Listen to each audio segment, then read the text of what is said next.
Do you think you can play with me? Brad growled, clenching his fists until the knuckles cracked. Do you think your quiet game will work here in Lincoln High? Emily slowly lifted her head, and something in her eyes made the crowd hold its breath. The cold glint that appeared in her gaze was nothing like fear. I'm not playing. Her voice sounded surprisingly calm. I was just hoping you wouldn't make me show you who I really am. 16-year-old Emily Harris had just moved to Maplewood, Ohio.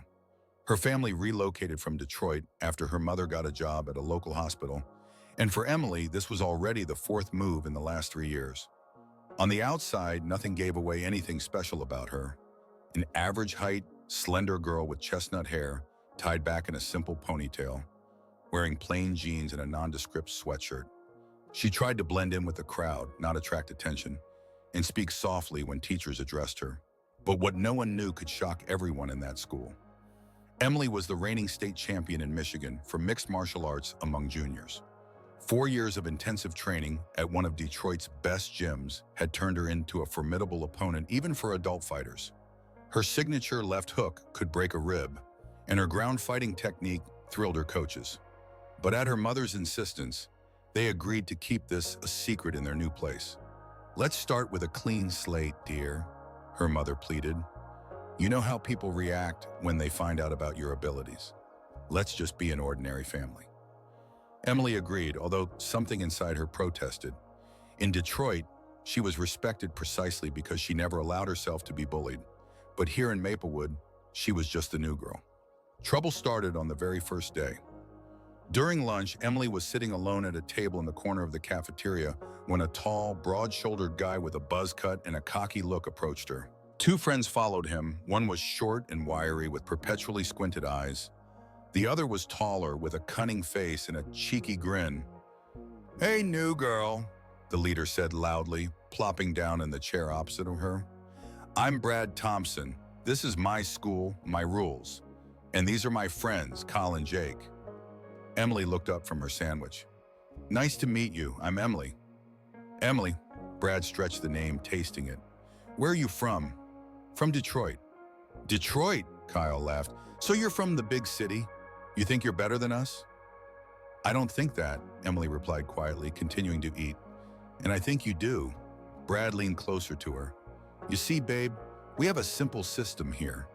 Newcomers need to show respect, especially those who come from big cities and think they're cooler than everyone else." Emily felt something tighten inside her. That tone, that arrogance, it was all painfully familiar. But she had promised her mom. "I don't want to disturb anyone," she said, preparing to stand up. "Where do you think you're going?" Jake placed a hand on her shoulder, preventing her from getting up. "The conversation isn't over." "And what exactly do you want?" Steel crept into Emily's voice, but the guys didn't notice. "Just respect," Brad smirked.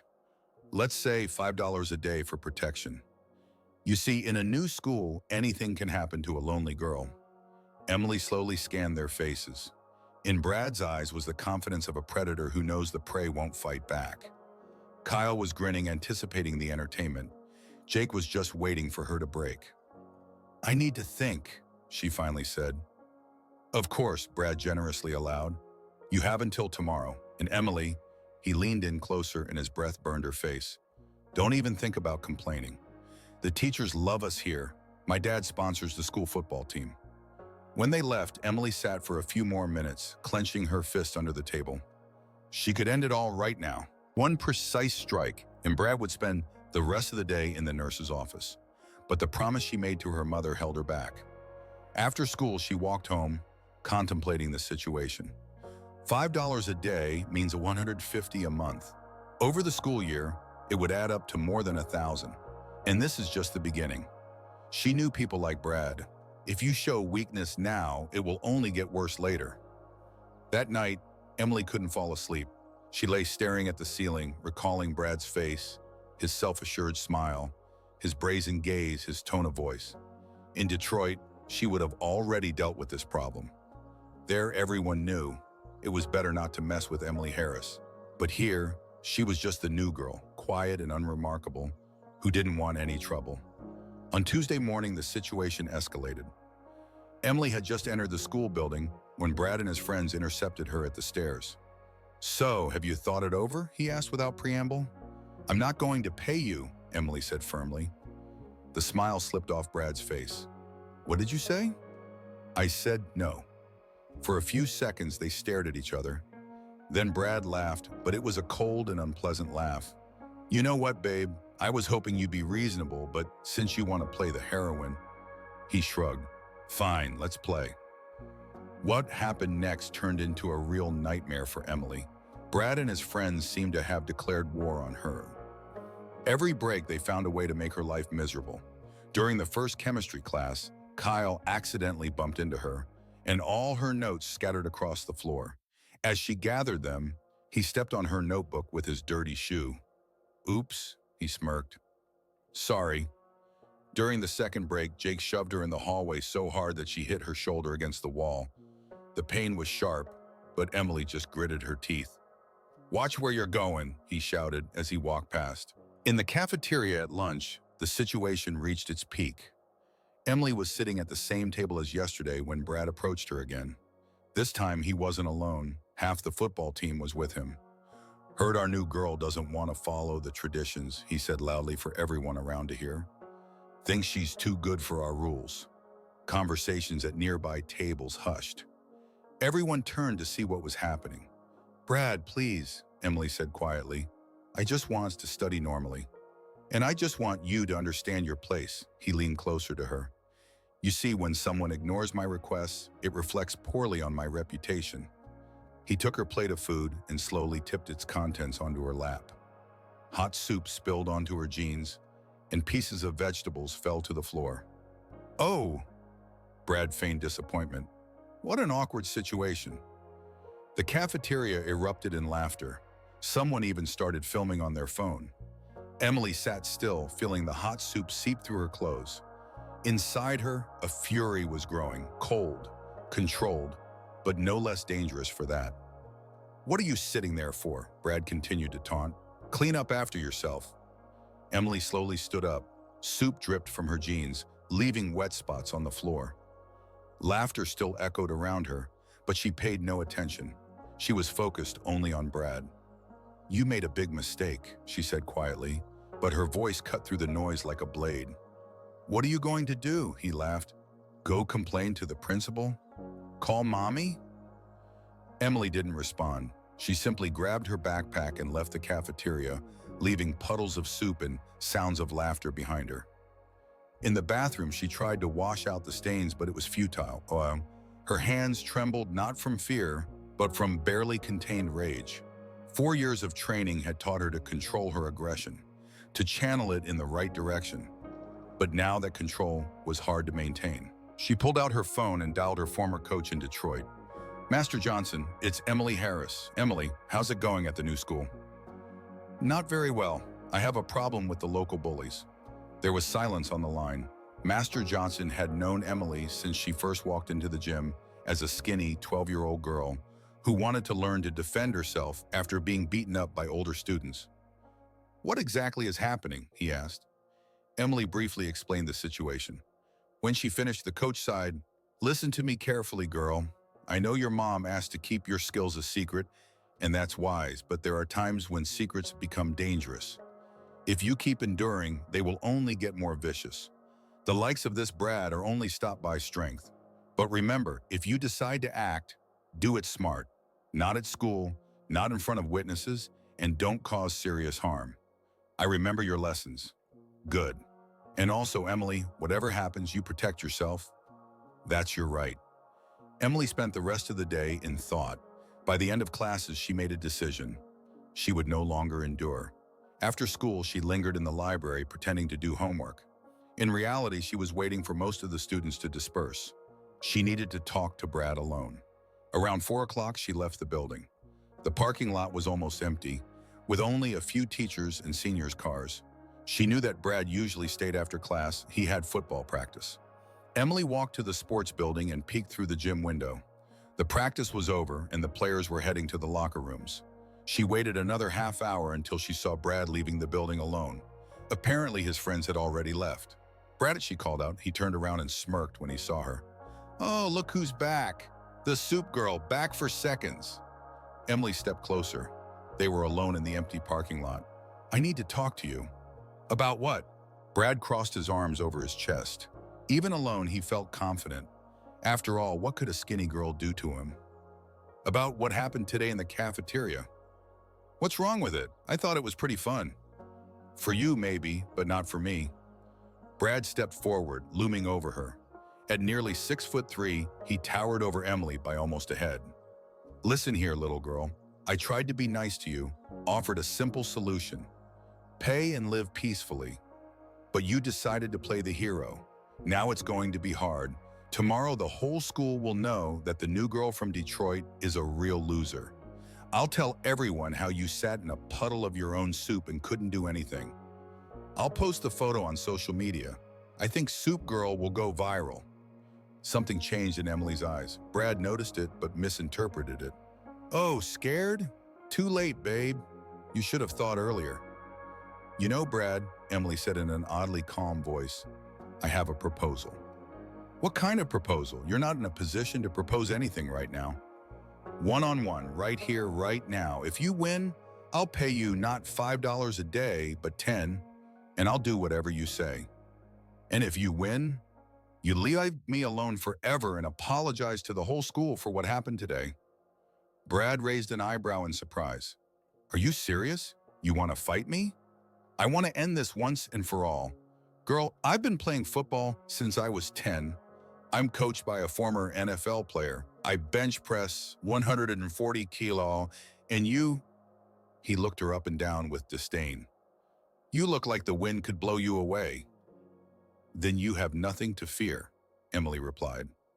Something in her tone made Brad look at her more closely. Emily stood completely still, her arms hanging loosely by her sides, but there was a confidence in her posture that he hadn't noticed before. Okay, he finally said, but no rules, all's fair. Deal? They moved to the center of the parking lot. The asphalt was clean, with no cars around. The perfect place for a duel. Brad took off his sweatshirt, revealing his muscular body. Years of training in the gym had paid off. Broad shoulders, developed chest, strong arms. He knew he looked imposing. Emily only took off her jacket, remaining in a simple t-shirt. Next to Brad, she seemed even more fragile. Last chance to back out, he offered with a smirk. Thanks, but no. Your funeral. Brad didn't hold back. He lunged forward, intending to take Emily down with the first blow. His fist was flying straight at her face with such force that it could have broken her nose. What happened next completely turned his understanding of reality upside down. Emily didn't even try to dodge. Instead, she took a small step to the left, allowing the punch to sail past her head while simultaneously raising her right arm and blocking the attack with her forearm. The movement was so quick and precise that Brad didn't have time to comprehend what was happening. And then Emily struck back. Her left hand shot forward like a piston, aiming directly at his solar plexus. The punch was short but incredibly powerful. All 4 years of training, thousands of hours of technique practice, all her hidden strength concentrated in that single movement. Emily's fist slammed into Brad right below the sternum. The guy doubled over, gasping for air. His diaphragm spasmed and his lungs refused to work. He tried to take a breath but couldn't. Panic-driven attempts to breathe made him drop to his knees. What? How? He wheezed, still not understanding what had happened. Emily stood over him, completely calm. There was not a hint of fatigue in her movements. The first rule of fighting, she said quietly, is to never underestimate your opponent. Brad tried to get up, but his legs wouldn't obey. The blow to the solar plexus had been delivered with surgical precision, strong enough to paralyze but not cause serious harm. Do you box? No, he managed to squeeze out. Not boxing, Jared Bush. Emily crouched down next to him so their faces were level. Mixed martial arts, 4 years of intensive training, junior state champion of Michigan, 23 fights, 21 wins. Brad's eyes widened in horror. But you know what's the most interesting part? I didn't even use a tenth of my abilities. That punch at full strength would have broken your ribs and reached your spine. She stood up and took a few steps back. I moved here hoping to start a normal life. I got tired of everyone being afraid of me. My mom asked me to hide my skills, and I agreed. I wanted to be an ordinary girl. Brad finally managed to breathe normally and slowly got to his feet. He held his stomach and looked at Emily with completely different eyes. "But you didn't give me that chance." Emily's voice grew colder. "You decided I was an easy target. You were wrong. Listen, I didn't know," Brad started. "Of course you didn't know. And now you have a choice." Emily stepped closer to him. Despite the height difference, Brad now felt small and vulnerable. "Either you fulfill the terms of our agreement, leave me alone and apologize to the school, or..." She shrugged. "Or tomorrow I'll show everyone what I'm really capable of, in front of witnesses, with a video recording. What do you think your football team friends will say when they find out their captain was taken down by a girl half a head shorter in 30 seconds? Brad realized he was trapped. His reputation, his status in school, everything he valued was hanging by a thread. "Okay," he said hoarsely. "Okay, I agree." "Smart boy." Emily picked up her jacket and headed toward the parking lot exit. "And one more thing, Brad." She turned back.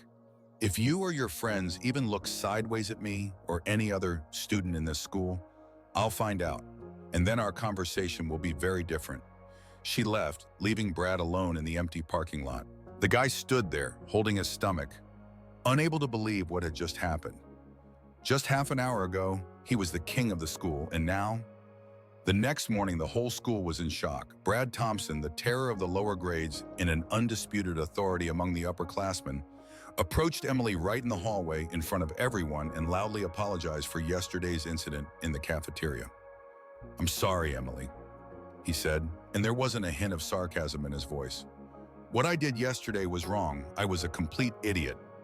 Students stood with their mouths agape. No one could believe what was happening.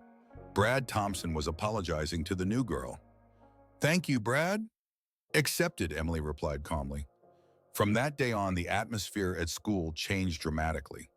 Brad and his friends not only left Emily alone, but they seemed to become her invisible protectors. When any of the younger students tried to bully others, a single glance from Brad was enough to send the thug retreating.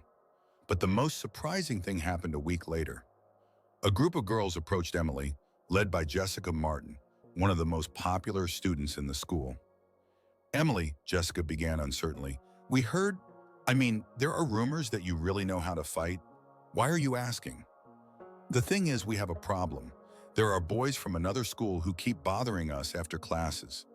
The teachers can't do anything. It happens off school grounds. And we can't tell our parents. They would just forbid us from hanging out." Emily looked closely at the girls. Fear and desperation were evident in their eyes. "Tell me more." It turned out that a group of high school boys from the neighboring Westside School regularly lurked around the Lincoln High girls at the bus stop. They didn't cause physical harm, but their harassment was becoming increasingly brazen. Yesterday, one of them tried to grab Jessica's hand, and when she broke free, he threatened, "Next time you won't get away." "How many of them are there?" Emily asked. "Yes, you're old big, around 17, 18 years old. And you?" "There are 4 of us. We usually go together." Emily thought for a moment. 5 against 1, not the best odds even for her. But the girls needed help, and the teachers and parents really couldn't do much in this situation. "Okay," she finally said.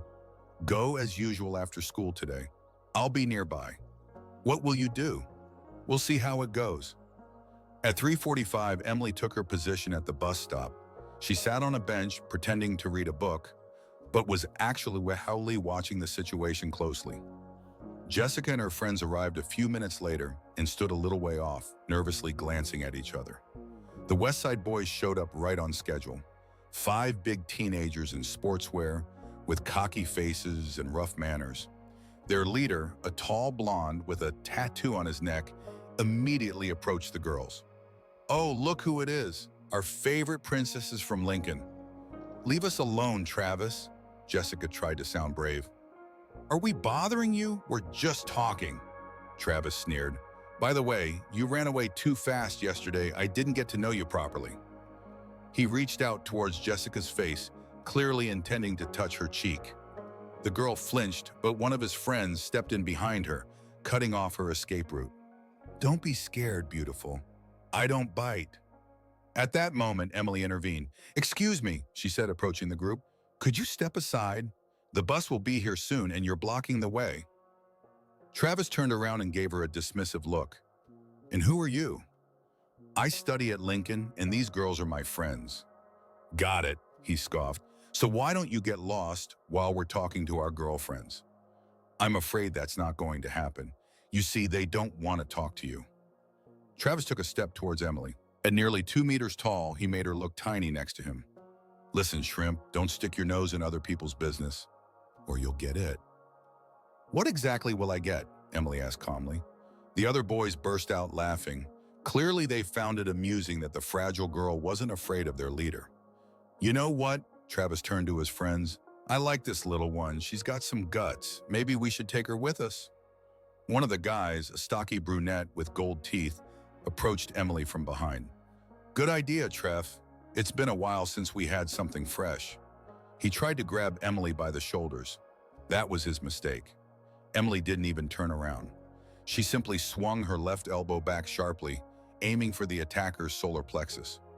The blow was short but powerful. The guy doubled over, gasping for breath, and fell to his knees. What the?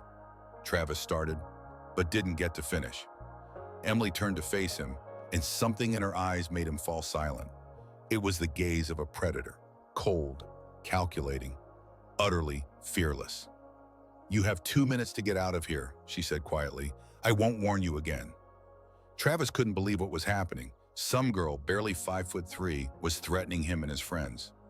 Have you lost your mind? He barked. I could take you out with one hand. He didn't finish. Emily moved so quickly that he didn't even have time to react.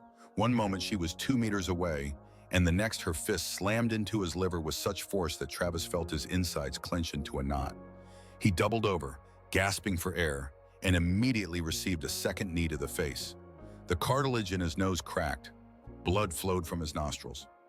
Travis fell onto his back, trying not to lose consciousness. The entire attack took no more than 3 seconds. The other 3 guys stood in shock. Their leader, whom they considered invulnerable, was lying on the asphalt in a pool of his own blood. Who's next? Is it? Emily asked, turning to them. No one moved. They had seen what happened to Travis and understood. This girl was not joking. Wise decision, Emily nodded. Now take your friend and leave. And if I see any of you near the girls from our school again, the conversation will be very different. The guys lifted the groaning Travis and hurried away. The one she hit first was still on his knees, clutching his stomach. You too, Emily said to him. Get lost. When the bullies disappeared from sight, Jessica and her friends approached Emily. Their eyes were filled with admiration and gratitude. That was incredible, Jessica gasped. How do you do that? Long story, Emily shrugged. The main thing is that they won't bother you anymore. What if they come back? They won't. Guys like Travis only understand strength. Today he got a lesson he won't forget. The bus had just arrived at the stop. The girls got on, still discussing what had happened. Emily stayed to wait for the next one. When she finally got home, her mother was already preparing dinner. How was school? Sarah asked as usual. Better, Emily replied. Much better. Her mother looked closely at her daughter. Something had changed in her over the past few days. Emily had become more confident, calmer. The tension that had been evident in her movements since the first day at the new school had disappeared. Have you made friends with your classmates? Yeah, it turns out there are some pretty good kids here. I'm glad to hear that. Emily went up to her room. She sat down at her desk and opened her textbook, but her thoughts were far from her homework. Today had completely changed her life at the new school. No longer did she have to hide, pretend to be weak and defenseless. She could finally be herself. The next day, everyone at school knew about the incident at the bus stop. The story grew more detailed with each retelling, but the essence remained unchanged. The new girl from Detroit had taken down 5 seniors from Westside. Students from different classes approached Emily. Some just wanted to get to know her. Others asked for advice on how to stand up for themselves. Girls asked if she could hold a few self-defense lessons. Of course, Emily agreed. I think it will be useful. She arranged with the school wrestling coach to use the gym after classes. Within a week, she had a group of 20 people, mostly girls, but a few boys as well. Emily taught them the basics of self-defense, how to hold their hands properly, where to aim when attacking, how to break free from a hold. She explained that the most important thing in a fight is not strength, but technique and the ability to control the situation. Remember, she told her students, the best fight is the one you manage to avoid. But if a fight is unavoidable, hit first, hit hard, and finish quickly. The classes became popular not only among students, but also among teachers. The school principal, Mr. Anderson, even suggested making the self-defense course an official part of the physical education program. Emily Pau, he said, calling her into his office, what you're doing is very important. In our time, children need to know how to defend themselves. Thank you, Mr. Anderson. I spoke with your mother. She told me about your achievements in Detroit. Why have you been hiding your abilities? Emily pondered. I thought it would be easier this way, that I could live a normal life. And how is that working out for you? You know what I've realized? Hiding who you really are isn't living. It's merely existing. Real life begins when you stop being afraid to be yourself. The principal smiled. Wise words for a 16-year-old girl. I had to grow up fast. A month after the incident with the West Side Guys, another event occurred that solidified Emily's reputation at school. Representatives from a major mixed martial arts federation came to town to hold demonstrations and scout for talented young fighters. The event took place at the local sports center, and many students from Lincoln High came to watch. Emily hadn't planned to participate. She came just as a spectator, along with Jessica and other friends. But when the organizers announced an open ring for anyone who wanted to step in, the crowd of students began chanting her name. Emily! Emily! Emily! The Federation representative, former professional fighter Mike Rothner, noticed the commotion. What's going on? He asked. The kids want one of the students to get in the ring, someone from the organizers explained. They say she's a state champion. Interesting. How old is she? 16. Rothner frowned. Too young for a serious match, but we can arrange a demonstration sparring session with one of our girls. He approached the crowd of students. Where's your champion? Jessica nudged Emily forward. Here she is. Rothner looked Emily over. A petite, slender girl in jeans and a simple t-shirt, not at all resembling a fighter. Are you really a state champion? I was in Michigan. In what weight class? 57 OAM. All right. We have a girl about your weight. Do you just want to have a light sparring session without head strikes, in protective gear? Emily looked at her classmates. Their eyes sparkled with excitement and anticipation. They believed in her, and she couldn't let them down. Okay. A few minutes later, Emily stood in the center of the ring, wearing a protective helmet and gloves. Her opponent was 20-year-old Kelly Rouse, a budding professional athlete with 4 amateur fights under her belt. Don't worry, kid, Kelly said during the warm-up. It's just a demonstration spar. Emily simply nodded. She felt at home, the smell of sweat and leather, the bright lights of the spotlights, the noise of the crowd. All of it was familiar to her since childhood. The referees signaled to start. Kelly began cautiously, studying her opponent. She threw a few light jabs, checking Emily's reaction. Emily calmly dodged or blocked the strikes, taking her time before going on the offensive. Not bad defense, Kelly thought, deciding to ramp it up. She executed a combination of 3 strikes, a left jab, a right cross, and a kick to the body. The technique was flawless, the speed high, but Emily was ready for this. She dodged the first 2 strikes and caught Kelly's leg, executing a sweep. Kelly lost her balance and fell onto her back. Emily immediately followed her down, transitioning the fight to the ground. On the mat, Kelly was strong, but Emily proved to be stronger. After a few quick transitions, she was already controlling the position, locking her opponent in a chokehold. Kelly tried to break free, but the grip was applied technically and with the right amount of force. She was forced to tap the mat, signaling her submission. The gym erupted in applause. The Lincoln High students screamed and whistled, unable to believe their eyes. Their classmate had just defeated a professional athlete. Mike Rothner approached the ring with a surprised expression on his face. Where have you trained? He asked Emily. In Detroit, in Master Johnson's hall. Jones, I know him, he's a great coach. Rothner pondered. Listen, wouldn't you like to seriously pursue a career? You have all the qualities for great achievements. Emily looked at her classmates, at their excited faces, at her mother standing in the crowd with a proud smile. "Thank you for the offer," she said. "But for now, I just want to be a student. I have more important things to do here." After that demonstration, Emily's fame spread far beyond the school. She was featured in the local newspaper and had a segment on regional television. But for Emily, that wasn't the main thing. The main thing was that she had finally found her place in life. She was no longer just the new girl trying to fit in. She had become a leader whom others looked up to. Over 100 people were attending her self-defense classes. The girls in her class became more confident, and the boys began to treat her with genuine respect. Even Brad Thompson had changed. He stopped being the school bully and started helping younger students. One day, he even approached Emily after class. "You know," he said hesitantly, "I wanted to say thank you." "For what?" "For stopping me back then. I was a real jerk. If you hadn't put me in my place, I could have gotten even worse." Emily smiled. "We all make mistakes, Brad. The important thing is to learn from them. I'm learning, and also, if you ever need help, you can count on me." This was a turning point not only for Brad, but for the entire school. The atmosphere changed dramatically. Bullying disappeared, and harassment of newcomers ceased. Students began to help each other instead of looking for the weak. But the real test of strength awaited ahead. At the beginning of November, news came to the school that shocked everyone.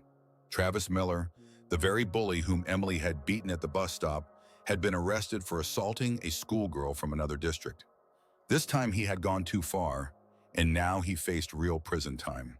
But Travis had an influential family. His father, a wealthy businessman, hired the best lawyers and began looking for ways to clear his son's charges. One of the strategies was to accuse Emily of provoking that October incident. 3 months after Travis's arrest, his lawyers filed a counterclaim. They argued that Emily's attack on their client had provoked him into further aggressive actions. They demanded that she be held accountable as an accomplice.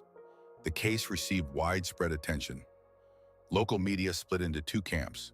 Some supported Emily, calling her a heroine, while others criticized her for excessive violence. "Can a 16-year-old girl be that dangerous?" One newspaper wrote. "Self-defense or assault? Where is the line?" Questioned a television channel. Emily found herself at the center of a scandal. For several days, journalists came to their home, but soon the hype died down. Her mother was worried, but held her ground. "Maybe we should leave," Sarah suggested one evening. "Start fresh somewhere else?" "No," Emily said firmly. "I'm not going anywhere. I haven't done anything wrong." "But this trial will reveal the truth, and the truth is on our side." The court hearing was scheduled for 2 months later. Travis's lawyers tried to portray Emily as an aggressive girl with mental issues who used her skills to attack innocent people. But they overlooked one thing: Emily had witnesses. On the day of the trial, the courtroom was packed. Students from Lincoln High, teachers, and parents came. Jessica and her friends sat in the front row, showing their support. Travis's lawyer began with an emotional speech about how his underage client had become a victim of uncontrolled aggression. "Ladies and gentlemen of the jury," he said, "before you is a case of how a typical teenage acquaintance turned into a brutal beating. My client was merely trying to get to know the girls, as all boys his age do, but the accused—" "Objection," interrupted Emily's lawyer. "Mr. Miller is not the accused in this trial." "Noted, continue, but watch your wording." Travis's lawyer continued, trying to present his client as an innocent victim. But when it came to witness testimonies, the picture began to clarify. The first to take the stand was Jessica Martin. "Tell the court what happened in that day at the bus stop," the prosecutor asked. "Travis Miller and his friends had been bothering us for several weeks," Jessica began in a trembling voice. "They said inappropriate things, tried to touch us. That day, Travis tried to grab my face, and when I pulled away, his friend stood behind me, so I couldn't run away." "And what happened next?" "Then Emily intervened. She asked them to leave us alone, but they started threatening her instead." "Who attacked first?" "One of Travis's friends tried to grab Emily from behind. She defended herself." Travis's lawyer tried to discredit Jessica's testimony, but she stood firm. She was followed by other witnesses. The other girls, several random passers-by who saw the incident. All testimonies converged on one point: Emily acted in self-defense and in defense of others. But the most powerful moment came from Emily herself. "Miss Harris," the prosecutor addressed her, "tell the court about your sports background." Emily stood up, straightened her shoulders, and began to speak. She talked about how she started practicing martial arts after becoming a victim of school bullies, about years of training, about victories in competitions, about how sports taught her not only to fight, but also to control aggression. My coach always said, she continued, true strength lies not in being able to inflict pain, but in knowing when to stop. That day at the bus stop, I could have seriously hurt those guys, but I used the minimum force necessary to stop them. And what did you feel at that moment? Responsibility for the girls they were trying to hurt, for myself, to show them that this behavior is unacceptable. Travis's lawyer attempted an aggressive cross-examination, but Emily answered calmly and honestly to all questions. She didn't try to justify herself or downplay what happened. Do you admit that you hit my client? Yes, I admit it. And that it was a strong hit? Strong enough to stop him. But didn't you think you could seriously injure him? I fully controlled the force of the strike. My coach taught me to gauge the impact depending on the situation. But you could have just run away? Emily looked at the lawyer with a long gaze. And what were those girls supposed to do? Run away too? For how long? Someone had to stop your clients, and I did. The courtroom erupted in applause, but the judge quickly called for order. The closing arguments were a formality. The prosecutor convincingly proved that Emily acted within the law of self-defense. The jury deliberated for only 20 minutes. The verdict was unanimous. Not guilty on all counts. When the judge read the decision, the room exploded with applause. Emily hugged her mother, who was crying with relief and pride. Thank you for believing in me, Emily said to her classmates, who stayed to support her until the end. We always believed in you, Jessica replied. You taught us the most important thing, not to be afraid to be strong. After the trial, life began to return to normal. The media lost interest in the story. Reporters stopped besieging their home. But the changes brought about by Emily remained. Her self-defense courses became an official part of the school curriculum. The administration allocated a separate hall and equipment. Professional instructors joined the classes, but Emily remained the head coach. She taught not only the technique of fighting, but also the psychology of self-defense, how to recognize a dangerous situation, how to avoid conflict, how to help others without putting oneself at risk. Remember, she told her students, strength is not just about physical skills. True strength is self-confidence, the ability to stand up for what is right, the readiness to protect the weak. Her words resonated not only with school children, but also with adults. Parents of students, teachers, and just local residents began to attend the courses. Emily became a symbol of the idea that even the most ordinary person can change the world around them. But the most important change happened within herself. Emily no longer tried to hide her true nature. She realized that self-acceptance is the first step toward making the world a better place. One evening, as she was returning home after another training session, an unfamiliar man approached her. Emily instantly tensed, ready to defend herself. Emily Harris? He asked roughly. Are you the one who mutilated my son? Emily immediately recognized who he was. Before her stood the father of Travis Miller, the very bully who was now serving time in a juvenile facility. Mr. Miller, Emily said, slowly backing toward the lit part of the street, your son is responsible for what happened to him. My son was a good boy until he met you. He took a step toward her, fists clenched. Emily assessed the situation. The man was large, nearly 2 meters tall, clearly weighing over 100 kilograms. But his coordination was impaired due to alcohol. Calm down, she said firmly. Leave before I call the police. The police? He laughed. First, I'll show you what it's like to be weak. He lunged at her, trying to grab her by the shoulders. Emily was ready for the attack. She dodged his clumsy attempt to grab her and delivered a quick strike to the solar plexus. Alcohol had done its job.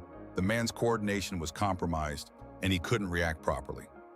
Miller doubled over, gasping for air, and tried to lunge at Emily again. This time, she was forced to take more decisive measures. One precise punch to the jaw, and the man collapsed onto the sidewalk, losing consciousness. Emily immediately took out her phone and called the police. Within minutes, a patrol and an ambulance arrived. When the police and paramedics arrived, Miller had not yet regained consciousness. The doctors diagnosed a mild concussion, but there were no serious injuries. Self-defense again? Asked the detective, who already knew Emily from a previous case. He attacked me on the street. I was defending myself. I see. Are there any witnesses? Emily looked around. Fortunately, the incident occurred near a store, and the surveillance camera captured everything. The case didn't even go to court. The video clearly showed who the aggressor was. Miller Sr. was held accountable for assault and threats, and Emily received official confirmation of the legality of her self-defense. But this incident made Emily think deeply about many things. She realized that her reputation could attract attention not only from admiring fans, but also from those who would want to test her strength or take revenge for past defeats. "Mom," she said one evening at dinner, "I think we need to have a serious talk." "About what, dear?" "About what happened today and what might happen in the future." Emily shared her thoughts and concerns with her mother about how her fame could become a problem, not only for herself, but also for her loved ones. "Are you scared?" Sarah asked. "No, I'm not scared, but I worry about you, about my students, about my classmates. What if next time it's not just one drunk man, but a whole group?" Her mother was silent for a long time, contemplating her daughter's words. "You know what, Em? I'm proud of you. Not just for being able to fight, but for thinking about other people, taking responsibility for their safety. But what should I do?" "Do what you've always done. Be yourself, protect those who need protection, and don't let fear control your life." The next day at school, everyone was talking about the incident from yesterday. The story quickly spread throughout the city. Everyone knew that Emily had defended herself against an attack once again. Students from different classes approached Emily, offering their support. The local newspaper wrote an article about the issue of school safety, using Emily's case as an example. But the main thing was that the incident did not break her. On the contrary, it only strengthened her determination to continue helping other children. The self-defense program spread to other schools in the district. Emily regularly traveled to conduct workshops, sharing her experiences with fellow trainers. And most importantly, the children themselves changed. They became braver, more confident, ready to stand up for themselves and for others. Cases of school bullying decreased significantly. "Do you know what your biggest victory is?" Jessica asked one day. "What is it?" "You showed all of us that you can be strong and kind at the same time. That strength is not about hurting the weak, but about protecting them." In her senior year, Emily became the president of the student council. She used this position to finally eradicate the remnants of the school hierarchy based on strength and intimidation. An honor court was established, a body that addressed conflicts between students. Instead of punishments, they practiced reconciliation and mutual understanding.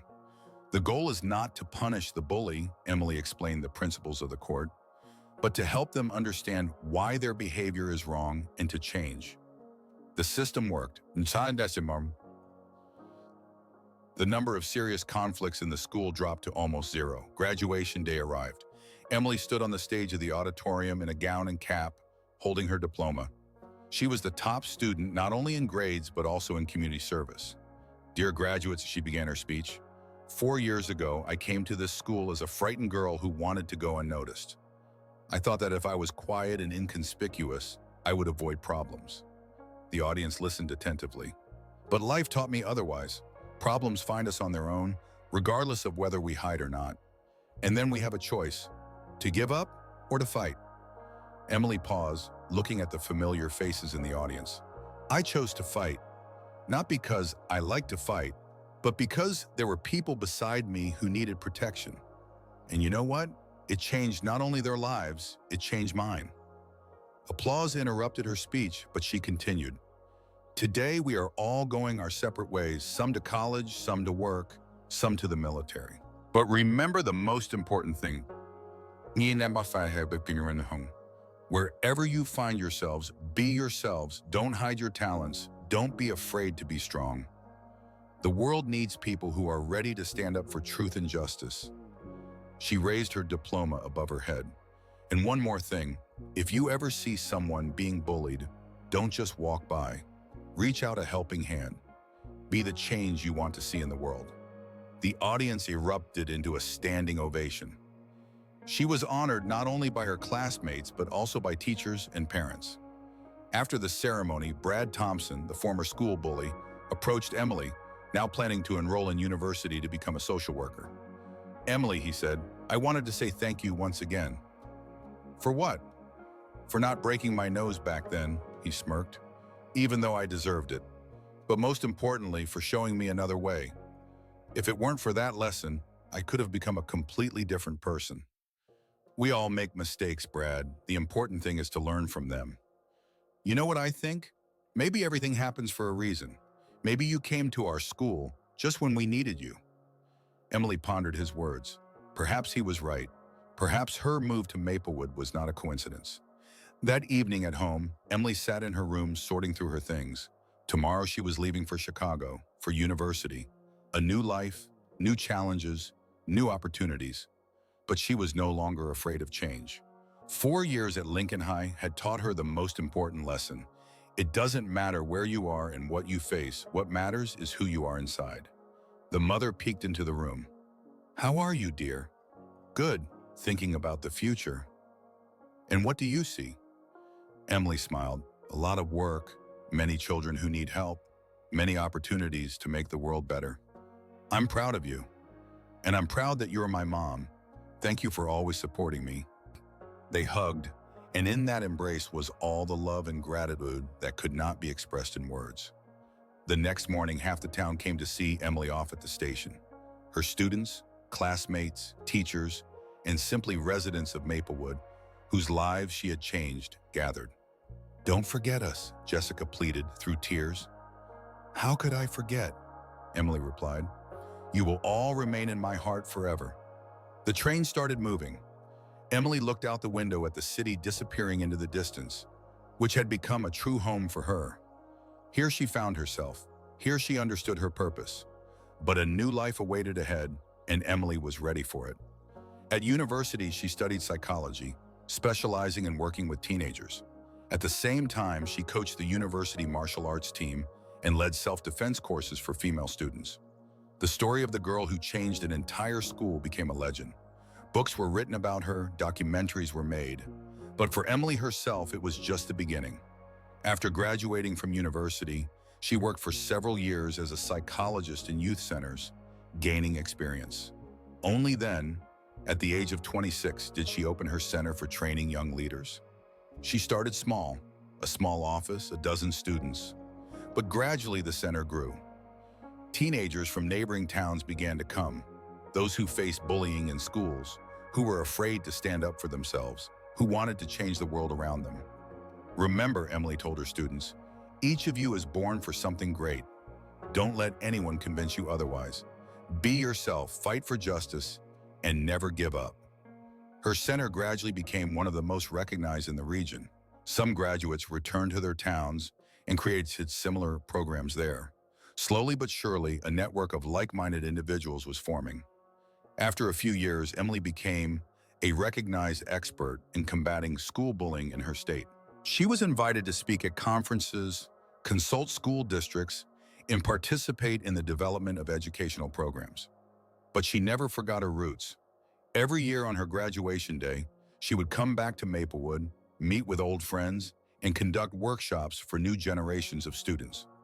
"You know what's the most amazing thing?" 30-year-old Emily said in an interview with a local newspaper. "I thought that moving to a small town was the end. It turned out to be the beginning. That's where I realized who I wanted to become." Years went by. Emily became not just a successful psychologist and coach in her region. She became a role model for thousands of children, a symbol that anyone can change their life and the lives of those around them if they find the courage to be themselves. And in the small town of Maplewood, in Lincoln High School, a photograph of a slender girl with determined eyes hung in the gym. Underneath the photograph was a plaque. "Emily Harris, class of 2013. She taught us that true strength lies in the willingness to protect others." And each new generation of students, looking at this photograph, learned the story of how one girl changed an entire world and understood the main thing. Each of us can become a hero. We just need to find the courage to take the first step.